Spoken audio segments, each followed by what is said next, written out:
Hello there guys and welcome back to 100% Chelsea for my review of the Crystal Palace 2, Chelsea 1 game. Yep, we lost. We weren't only the first team to concede against Crystal Palace this season, but also the first team to drop points against Crystal Palace this season. And we didn't just draw, no, we had to lose as well, of course. And I know my voice is crazy, I know my voice is all over the place. Was at a football game last night, screaming my hearts out at my local team's derby. And now my voice sounds like this. I know it's not puberty before anyone else brings that joke. Stop it. But that's enough of funny stuff for today. Of, being in a good mood for today. Because that was dreadful. That was utterly disgraceful. Especially the first half. Absolute disgrace. I'm going to start off with the lineup. I got it almost right. Not that that helped any. Thibaut Courtois in goal. Cesar Azpilicueta, David Luiz and Gary Cahill as the three centre-backs. Victor Moses and Marcos Alonso as the two wing-backs. Cesc Fabregas next to Timur Bakayoko as the two central midfielders. And up front, it was Eden Hazard and Willian on the two wings, rather than Pedro, which surprised me a little bit, because like I said yesterday, Willian only came back from Brazil on Thursday. And Michy Batshuayi actually started up front. Oh, did I mention Hazard? Oh, he actually didn't play. I think he stole Harry Potter's invisibility cloak, because he was just not there. Just wasn't even there. Don't know what he was doing, but wasn't there at all. But getting into the game, well, didn't take Palace long to have the first chance. 3 minutes in, first chance for Palace through Wilfried Zaha. Sloppy defending, good save by Thibaut Courtois, but was already dooming what was going to happen. We just had a dreadful start to the game. Absolutely dreadful. We lost every bloody ball going forward, every ball. And ridiculously poor defending. We were all over the place completely. And in the 11th minute, Crystal Palace made it 1-0. 1-0. Through Yohan Cabaye, or was it an own goal by Cesar Azpilicueta? Who knows? The ball was crossed in. David Luiz tried to clear it. Well, he did clear it, but Yohan Cabaye managed to basically block Luiz's clearance, which then bounced onto Azpilicueta, then took another deflection of Azpilicueta, obviously, and then just bounced into the goal. Absolutely nothing Thibaut Courtois could have done about it. And yes, we were unlucky in that instance to concede that goal, but we had it coming for the first 10 minutes. Palace had a few almost chances. They had the first chance in the 3rd minute as well, but we didn't do anything. We barely got into their half in the first 11 minutes against Crystal Palace. We've conceded 17 goals up until today and scored 0. Won 0 points. And we didn't even manage to get into the half in the first 11 minutes. Absolutely ludicrous. And then, right, it got a little bit better, kind of woke us up a little bit. Then in the 18th minute, Timur Bakayoko actually made it 1-0. After a corner, he was completely unmarked in the box. After Cesc Fabregas put in the corner, completely unmarked. It was a very good header, to be fair. A textbook header.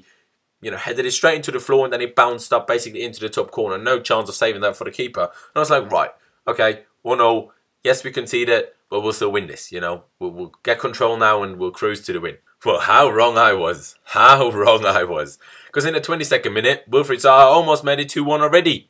If it wasn't for a Gary Cahill deflection on the ball, who deflected it wide, probably would have been 2-1 because no way Courtois would have saved that because that was a very, very good shot. We started to look a little bit better at that point, going forward, but still all over the place at the back. In the 34th minute, decent chance for Alonso after Victor Moses' cross, but Alonso's shot got deflected. Then in the 37th minute, they got even better. Weren't just drawing against Crystal Palace already, no.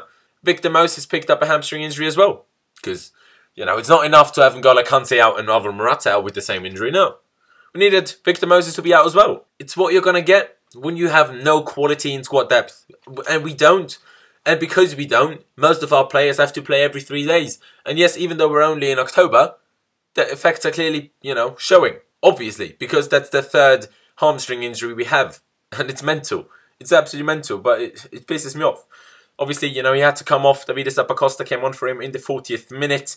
Then in the 41st minute, actually, Fabregas got very close to scoring from a free kick. He just whizzed it inches over the bar. It would have been one hell of a free kick. But, didn't happen. And then just before half-time, great way to end the first half, wasn't it? Wilfried Zaha made it 2-1. Ridiculously poor defending. Willian got the ball taken off by some Crystal Palace player. I can't remember who it was, to be honest. Who played it to Wilfried Zaha, who went past Azpilicueta and David Luiz as if they weren't even there, and then finished it nicely into the bottom right corner. Ridiculously poor defending, but at the same time also very well done by Zaha, and you have to admit that. Of course we were going to be the team that Zaha was back for, and looked incredible. He's about 10 times as good as Willian. Why didn't we sign him? He looks good. He's English. Don't we always want them English players? I don't know. Looked a lot better than Willian today, sure. But yeah, that was the first half. Wasn't great. at all. You know, we deserved to be losing. We possibly deserved to be losing by more than 1 goal. But, you know, we went into the second half. It started off well because in the 50th minute, Fabregas hit the bar from about 22 yards with a really nice shot. And I was like, right. Yes, we're 2-1 down, but we can still win this. You know, it's Crystal Palace, bloody hell. We can still win this. And, you know, I thought it would happen, but it didn't. Then in the 57th minute, Pedro came on for Michy Batshuayi, who obviously didn't do anything all game long, but I'm going to talk about him at the end. When Pedro did come on, we started to make a lot more runs in behind, as Fabregas tried to find them with them over-the-top balls. But we were caught offside a lot. You know, Crystal Palace defended it well, and the runs weren't perfect, and the passes weren't timed perfectly. You know, it was better, but, you know, it doesn't help anything. No matter how good the pass is, if the player's offside, you know, might as well not have passed it. Then in the 65th minute, Charlie Musunda came on for Willian. Don't know what Charlie Musunda was crying about on social media. Came on anyway. Then we had 2 half chances, one for Pedro and one for Zappacosta, where they had shots from outside the box, but didn't really threaten their keeper, to be honest. And then in the 72nd minute, we had possibly our biggest chance of the game, except the goal. Fabregas played a very nice over-the-top ball to Charlie Musunda, who controlled it with his chest inside the box, tried to volley it, but completely skied it. Really should have done better there. I get, you know, maybe nerves come into play as well. If that fell to Hazard, maybe he would have done better there. But it was a difficult shot to score from. I get that, you know. Controlling it with your chest at full speed and then volleying it is difficult. I do understand that. But still, it was our biggest chance. So, you know, if we didn't want to lose that, should have scored that. But yeah, that was really at the end of it, to be honest. Palace sat so deep, tried to hit us on the counter. Probably should have scored about 4 goals on the counter. We got lucky in defending. They were poor in finishing. But what I found quite interesting, obviously towards the end, Crystal Palace sat deeper and deeper and deeper, just trying to keep that result. And we had no forward taller than 5'7". Really, Antonio. But also, really Chelsea bored. Really. No one taller than 5'7". Yes, I know Alvaro Morata's injured. But that's exactly why Michy Batshuayi shouldn't start games. That's why he should come on in games. Because at the beginning, you know, the free-flowing football between Hazard, Morata, Willian, Musonda, whoever, that can work. Because they still want to go forward a little bit as well. But when we're 2-1 down towards the end, they're going to sit back. Well, we're not going to pass it through that now. We're just not. And then you have no one to even have a remote chance of heading a ball. Well, it's just not going to work. Let's be honest, it's just not going to work. How good wouldn't it have been if we would have signed, I don't know, Fernando Llorente maybe? Wouldn't that have been class? But no, took too long. Took too long, didn't we? Also, Tammy Abraham scored 2 goals for Swansea today. Wouldn't mind him here. But yeah, that was the end of the game. Just so poor. Like I said, very, very poor. Second half was better than the first, I get that. But we only had 2 major chances, and that was Fabregas hitting the crossbar in the 50th minute and then the Musonda chance in the 73rd or whatever it was. You know, we had nothing from the 73rd till, you know, 95th. Nothing. Like, how does that happen? How can you be pushing and pushing for a goal and not create anything for 20 minutes? Absolutely mental. And what just showed today is how much we miss N'Golo Kante. You know, yes, the second half we didn't exactly need him in a way because, you know, they didn't threaten us too much defensively, although he would have probably defended their counterattacks better than the players that we did have on the pitch. But in the first half, it was just, we just had no stability, even though Fabregas and Bakayoko both, I thought, had a decent game. We just lost that stability, you know, it was all over the shop.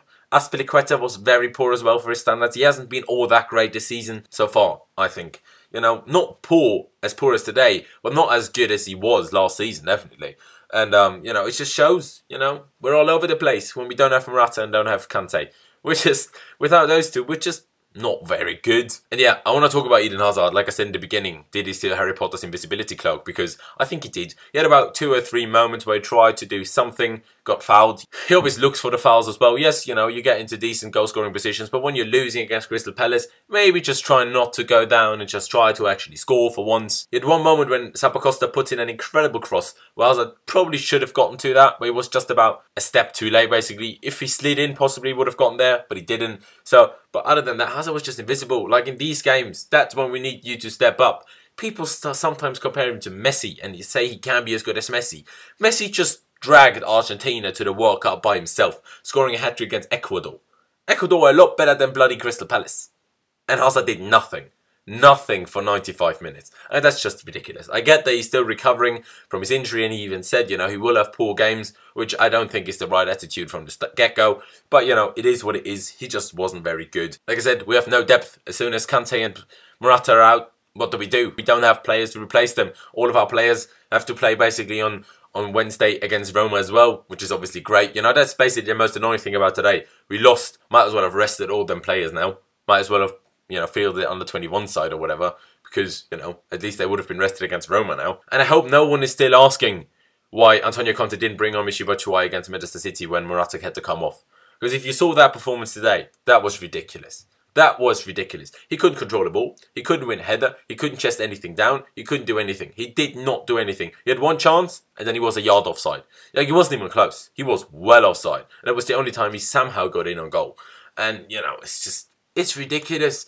But also, you have to talk to the team. Because, like, if you see your striker can't hold up the ball, doesn't win headers, stop playing long balls to him then. If you clearly lose the ball every single time, you know, there has to be a certain bit of intelligence to the rest of the team as well, not to do that anymore then. But like I said, you know, I'd much rather would have started with the three basically small forwards, you know, Hazard, Willian, Pedro, and then bring Batshuayi on. You know, when he comes on, he's usually quite decent. He scored the win in Madrid. But when he starts games, he's just awful. The only thing I can't fault him for is caring, because he was clearly upset when he had to come off, and trying. He's just not very good. Another player who I really wasn't happy with is Marcos Alonso, possibly his worst, at least one of the worst performances by him in a Chelsea shirt. That was ridiculous, especially in the first half. The amount of poor touches he had, the amount of poor passes he had as well. It was just ridiculous. He didn't do anything going forward. He didn't help Cahill out. He didn't help Hazard out on the wing. He just didn't do his job today. Not at all. The only real positive today was probably Cesc Fabregas, who in the second half had a good game. Although doesn't Cesc Fabregas always have a good game when the opposition give him the ball, give him the time on the ball? And they did, because they sat back when they were 2-1 up in the second half. Obviously, but he did look good. He did play some nice passes. His teammates didn't do as much with them as they maybe should have done. He hit the bar as well. He was decent. He was good, I suppose. Bakayoko, I didn't think was bad either. He still has some, you know, way to go to actually be as good as he can be, but he's getting there. I think he's good. His physicality is good. He's quick. He's strong. He doesn't look too bad on the ball either. But today, like I said before, we missed Kante. I'm just a little bit scared of Roma now, because if Crystal Palace can basically run rings around us, especially Wilfried Zaha, like, he made fun of our defensive midfield. If he can do that, what will players like Sharawi, Dzeko, Perotti, what will these players do? What will these players do to us? I don't know. We'll have to wait and see. The only chance of saving grace I see on Wednesday against Roma is if we play David Luiz in, you know, defensive midfield, because otherwise it's just not going to happen. It's just not going to work. And people are going to say, why didn't we start Rudiger? Why didn't we start Christensen? Well, I get your point. I know why. But I don't think the defence, although they looked bad for the second goal, they weren't the main issue. Especially Gary Cahill today wasn't the main issue. It was just like Kante was missing, Alonso wasn't good enough, Moses wasn't very good defensively either. Zappacosta was a bit better defensively, but not very good either. That's what I kept saying throughout the whole transfer window. Sign wingbacks. Sign wingbacks. Sign better wingbacks than the ones we have. Not just backups to them. Sign better ones than them. But even still, Zappacosta shat all over Alonso and Moses. His crosses are just so much better. He's so much quicker. He's so much better on the ball. Defensively, he might not be that much better. It's difficult, but yeah, like I said, that's it from me. Leave me all of your thoughts down in the comment section below. What do you think was the main thing that went wrong today? Why did we lose? Leave it down in the comment section below. Funnily enough, I'm not as annoyed as I thought I would be if we lost to Crystal Palace. It's still an embarrassment to lose 2-1 to Crystal Palace, to be the first team to concede this season against them. But last night, I just had this feeling that we were going to bottle it without Kante and Morata. I don't know, I just had this feeling. I didn't yet when I recorded the preview yesterday, but I don't know. It just had that feeling. So I'm not as annoyed at the results, but I'm very annoyed at the performance, because that was just not good enough. Not on. Absolutely not on. But yeah, like I said, leave me all of your thoughts down in the comment section below. Leave a like if you did enjoy the video. Subscribe to 100% Chelsea if you haven't already. We massively do appreciate that. Thank you guys for watching. Up the Chelsea, upwards and onwards. And I'll see you next time.